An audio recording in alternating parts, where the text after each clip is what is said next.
दोस्तों नमस्कार। उम्मीद है आप सब अच्छे होंगे।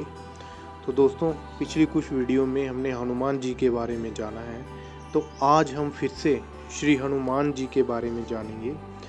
लेकिन इस वीडियो में हम जानेंगे कि कैसे वो अपनी लाइफ को, जीवन को मैनेज करते हैं। तो आइए आज हम जानते हैं कुछ मैनेजमेंट टिप्स हनुमान जी से। तो सबसे पहले हम स्टार्ट करते हैं। इसमें मैं आपको कुछ टिप्स बताऊंगा मैनेजमेंट के। तो पहला टिप्स आ जाता है कि वॉलंटियर रहते हैं वो हर एक काम में, है ना। तो क्या होता है कि हमें लाइफ में कोई काम दे दे तो हम इधर उधर देखते रहते हैं। कोई ऑफिस में बैठे हैं, कहीं बॉस ने हमें काम दे दिया तो हम इधर उधर देखते हैं, हाँ भाई कौन करेगा काम, ये करेगा वो करेगा। तो इससे क्या है, एक नेगेटिव इम्पैक्ट होता है, नेगेटिव इंप्रेशन जाता है कि हाँ भाई बंदे ये टाल मटोल कर रहे हैं, इधर उधर देख रहे हैं। लेकिन हनुमान जी के साथ ऐसा नहीं था। कोई भी काम जैसे आता था सामने तो वो वॉलंटियर हो जाते थे, वो बोलते यस मैं करूँगा, इधर उधर कभी नहीं देखते थे। वो मतलब कि आगे ही रहते थे कि हाँ भाई मुझे ही करना है ये काम। इसकी कुछ उदाहरण देता हूँ मैं। जैसे सीता जी को लाना होता था तो उसमें भी हनुमान जी को बोलते हैं, तो हनुमान जी तैयार हो जाते हैं, तो सीता जी को लेके आते हैं। फिर उसके बाद दूसरे एग्जाम्पल आती है, जब लक्ष्मण जी को चोट लगती है तो उनका होता है कि संजीवनी बूटी चाहिए होती है, तो उसके लिए कौन जाते हैं, वहाँ भी हनुमान जी तैयार हो जाते हैं। तो वो क्या करते हैं कि किसी भी चैलेंज को, किसी भी टास्क को एक्सेप्ट कर लेते हैं। एक्सेप्ट करके ये नहीं है कि उसको छोड़ते हैं, अपना पूरा जो है ना पूरी जान लगा देते हैं, जी जान लगा देते हैं उसमें। तो एक्सेप्ट करते हैं चैलेंज को, टास्क को, और उस काम पे जुड़ जाते हैं। तो अपनी लाइफ में क्या है कि चैलेंज से घबराइए मत, उनको आने दीजिए, एक्सेप्ट कीजिए और हनुमान जी को याद कीजिए और स्टार्ट कर दीजिए। यही है। और दूसरा टॉपिक अब हम देखते हैं। दूसरा क्या बताते हैं कि वो कभी भी रोते नहीं है, वो खुश रहते हैं हर टाइम, है ना। क्योंकि अगर हम देखें, रामायण में देख लें, रामचरितमानस में देख लें, तो उसमें क्या है कि पूरा हर एक बंदे पे फोकस किया गया और दिखाया गया कि कोई ना कोई रो रहा है। जब सीता जी का हरण हो जाता है तो राम जी रो रहे होते हैं। फिर दूसरी बार देखते हैं कि महाराजा दशरथ जो हैं वो मर जाते हैं तो उनकी माताएं रो रही होती हैं। सुग्रीव है, उसकी बीवी को उठा के ले जाता है बाली, तो वो रो रहा है। तो उसमें हर एक बंदा दुखी है। लक्ष्मण जी को देख लो, समुद्र रास्ता नहीं देता, वो दुखी हो जाते हैं। रावण को देख लो, रावण परेशान हो जाता है, सीता जी मान नहीं रही हैं। फिर उसके बाद देख लो सीता जी हैं, सीता जी रो रही हैं। तो हम अगर रामायण के स्टार्टिंग से देखें और इसके अंत तक अगर हम जाएं तो इसमें हर एक पात्र, जो भी उसमें व्यक्ति है, हर एक बंदा उसमें रो रहा है। लेकिन एक तरफ चले जाओ अब हनुमान जी के सामने, देख लो उनको, कहीं भी वो आपको टेंशन में नहीं दिखेंगे, कहीं नहीं रो रहे हैं। वही एक बंदा है जो पूरी रामायण में खुश रहता है, हंसते हंसते किसी भी चैलेंज को एक्सेप्ट करता है और खुश रहते हैं, मस्त रहते हैं, बिंदास रहते हैं, कोई टेंशन नहीं है। तो यहाँ पे क्या है कि हमें सीखने वाली बात है कि भाई अपनी ज़िंदगी को क्या है, बहुत सारे चैलेंज आएंगे, बहुत मुसीबतें आएंगी, तो हमेशा खुश रहो यार, आना तो है ही चैलेंज, एक्सेप्ट करो और जी जान लगा दो उसको। किसी भी काम को जबरदस्ती मत करो, जबरदस्त कर दो, है ना। प्रसन्न मन से करो, क्योंकि प्रसन्न मन में क्या है ना, प्रसन्न मन में ईश्वर का वास होता है। और दूसरे जो बंदे रोते रहते हैं, हाँ ये मुझे क्यों मिल गया, ये वो, तो वहाँ क्या है, उनके इर्द गिर्द क्या है, भूत प्रेत ही नाचते हैं, और क्या, और कुछ नहीं होगा। तो इसलिए हमेशा खुश रहो, खुल के जियो, हंसते रहो, हंसाते रहो और किसी भी चैलेंज को एक्सेप्ट कर लो। कोई दे रहा है आपको चैलेंज, एक्सेप्ट करो, उससे फ़ायदा ही होगा, नुकसान नहीं होगा। एक तो है पॉजिटिव रहोगे, आपकी एनर्जी वेस्ट नहीं होगी। दूसरा क्या है, एंजॉय करोगे और अपनी बॉस की नज़रों में भी सही बनो। यही है। तो ये हमने दो देख लिए, दो टिप्स हमने जान लिए। अब तीसरा टिप्स क्या है, तीसरा इसमें टिप्स वो दिखाते हैं मैनेजमेंट का, कि उनके अंदर क्या है कि एक अहंकार नाम की चीज दूर दूर तक नहीं है। आप देख लो कहीं भी, उनमें अंदर जो अहंकार है वो आता ही नहीं है। मैं नाम की तो कोई चीज ही नहीं है उनके अंदर। तो वो क्या करते हैं कि जैसे कोई काम करके आ गए, हम क्या है कि हम लोग बोलेंगे हाँ भाई मैंने कर दिया, मैंने कर दिया, मैंने कर दिया।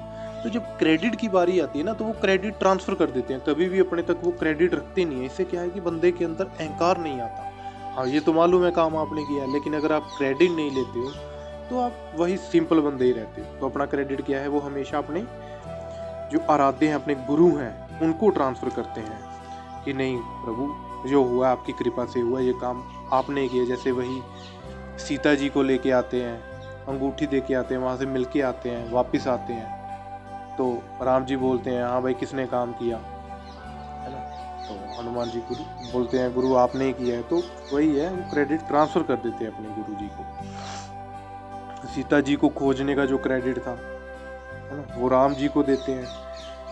कभी भी उनके अंदर अहंकार नाम की तो चीज आती ही नहीं है। तो कभी भी क्या है कि कितने भी बड़े आप हो लो, पैसे कमा लो, कहीं ऊपर भी चले जाओ, कितने भी ऊपर हो जाओ, कभी भी अहंकार नहीं करना, ठीक है। तो ये बहुत ही अच्छी क्वालिटी है। अपने पैर जो हैं वो जमीन में ही रहने देना, आराम से अपनी सिंपल लाइफ जीना। तो ये बात भी उनसे सीखने वाली है कि कभी भी वो अहंकार नहीं करते हैं। तो 3 पॉइंट हमने देख लिए। अब चौथा मैनेजमेंट टिप्स क्या है कि वो चौथा मैनेजमेंट टिप्स में हम देखेंगे कि उन्होंने बताया है कि हमेशा अपनी ज़िंदगी में क्या है कि गुरु बनाएं। हमेशा आपकी लाइफ में एक गुरु हमेशा होना चाहिए। गुरु क्यों होना चाहिए? कभी ना कभी तो आप मुसीबत में फंसोगे ही फंसोगे, किसी ना किसी पॉइंट पे आप मुसीबत में फंसोगे। तो उस टाइम आपको कौन निकालेगा? वो आपका गुरु ही होगा जो आपको वहाँ से निकालेगा, ठीक है। तो उनकी ज़िंदगी में कभी भी कुछ भी इम्पॉसिबल नहीं है। 5वें पॉइंट में हम चलते हैं कि उनकी ज़िंदगी में कुछ भी इम्पॉसिबल नहीं है, नथिंग इम्पॉसिबल उनकी लाइफ में। बोलते हैं कि हाँ भाई 100 जोजन का समुंदर लांघना है, तो वो आसान बात है। तो 100 जोजन का समुंदर वो लांघ गए, मतलब कि वो इम्पॉसिबल है ही नहीं, नाम की कोई चीज़ ही नहीं है उनके अंदर। अब रावण जी के द्वार में जाना है, महल में जाना है, वहाँ पे कौन जाए? हनुमान जी जाएंगे। है कुछ इम्पॉसिबल नहीं है। रावण ने काल बांध रखा था भाई, तब भी नहीं डरे उनसे। अब अर्जुन जी जो थे वो भी डर गए थे एक टाइम, भाई इतनी सेना देख के, ये देख के, वो देख के, वो भी डर गए थे। लेकिन नहीं, हनुमान जी अकेले नहीं डरे, बोलते हाँ लेके आएंगे। फिर बोले संजीवनी बूटी लेने गए, हाँ भाई संजीवनी बूटी लेके आना है, रात को जाना है और सूर्योदय से पहले आना है। तो ये देखिए, जाना भी है आना भी है। कहाँ लंका, कहाँ हिमालय, हिमालय से बूटी लेके आना है। तो बताते हैं हनुमान जी जब गए ना, इतनी स्पीड में गए थे, वहाँ से सिर्फ एक रेखा ही दिखी थी कि कोई रॉकेट गया है जहाँ से, ऐसे ही गए थे। और सूर्योदय से पहले पहुँचे भी थे, ऐसा नहीं कि नहीं पहुँचे, पहुँचे भी थे। और वहाँ पे क्या, रास्ते में रावण का राक्षस था, उससे भी लड़ना है, उससे भी लड़ना है और फिर आना है। तो वही है, गुरु की कृपा से उनकी ज़िंदगी में कुछ भी इम्पॉसिबल नहीं, कोई भी काम है बड़ी आसानी से वो कर लेते हैं। अब नेक्स्ट हम उनसे जो छठा पॉइंट है वो क्या है कि वो कभी भी अपनी ज़िंदगी में मर्यादा नहीं लांघते हैं, है ना। एक मर्यादा होती है हर एक चीज़ की, उसको नहीं लांघते हैं। वो हमेशा रिस्पेक्ट देते हैं बड़ों की। हाँ भाई ये है, जैसे सीता जी के पास जाते हैं श्री हनुमान जी, तो वहाँ पे जाने के बाद वो क्या करते हैं कि पूरी उनकी बाग बगीचा जो है उसको उजाड़ देते हैं, फल फ्रूट खाते हैं, उधर से फिर आ जाते हैं। मेघनाथ जी आ जाते हैं, तो मेघनाथ जी ब्रह्मास्त्र छोड़ देते हैं। तो हनुमान उस टाइम विचार करते हैं कि नहीं भाई इसको तो रिस्पेक्ट देनी है, क्योंकि ब्रह्मास्त्र छोड़ा है तो इसकी निंदा नहीं कर सकते। तो वहाँ पे उसका सम्मान करते हैं, तो उसमें बंध जाते हैं, तो बंदी बन जाते हैं, बंदी बना करके रावण जी के पास ले जाते हैं। तो यहाँ से सीखने वाली बात है कि वो रिस्पेक्ट देते हैं।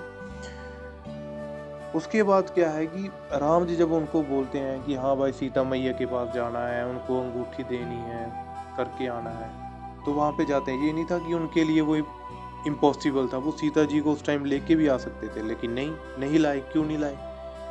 क्योंकि उन्होंने अपनी मर्यादा याद रखी, मर्यादा नहीं लांघी।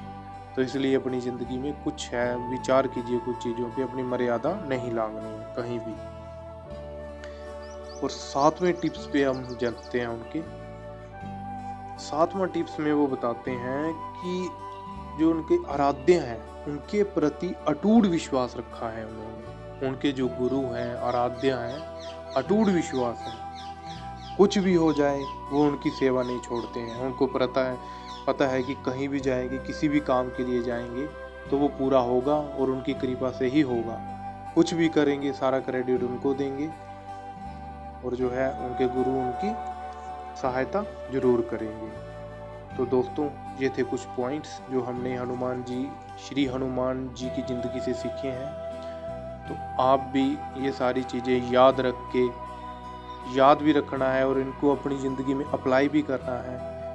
ये नहीं है कि आजकल की ज़िंदगी में हम अप्लाई नहीं कर सकते। हनुमान जी तो अभी भी प्रेजेंट है, हमारे साथ ही हैं, अभी भी प्रेजेंट है। तो हम इन सब चीज़ों का पालन करके उनकी सेवा कर सकते हैं। और देखिए, वो इतने अच्छे सेवक थे अपने गुरु के कि उनके ज़्यादा मंदिर हैं, राम जी से ज़्यादा मंदिर हैं हमारे देश में। इसलिए श्री हनुमान जी की पूजा कीजिए, उनसे कुछ सीखिए, उनके टिप्स सीखिए। ब्रह्मचार्य है, बहुत सारे अच्छे टिप्स हैं, उनसे सीख के हम अपनी लाइफ में अपना सकते हैं और अपनी ज़िंदगी में आगे बढ़ सकते हैं। तो दोस्तों, यही थे आज के कुछ टिप्स, तो इनको अप्लाई कीजिए। Thank you friends. जय हनुमान।